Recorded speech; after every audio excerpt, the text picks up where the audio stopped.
mga kaanak ng mga nawawalang sabungero na pinadukot ni Elan Nagaño. Patuloy pa din na nananawagan ng hustisya. Ayon kay Gambling Lord aka Atong Ang, si Elan Nagaño na asawa ni Maricel Natividad ay isa sa mga mastermind sa pag-ooperate ng iligal na sabungan at pagdukot sa mga naturang sabungero.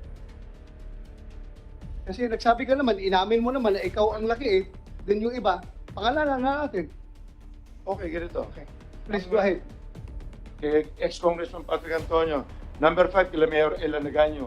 Mayor Elan Nagaño. Number 6, kila General Cascolan. Class 86.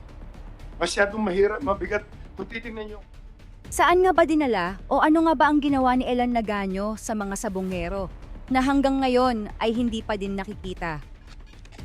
Ganitong klaseng mamumuno pa din ba ang gugustuhin nyo para sa inyong bayan? Habang buhay na lang bang nakalubog ang bayan ng San Leonardo dahil sa ganitong leader na puro kasamaan at pangsariling hangarin lamang ang prioridad?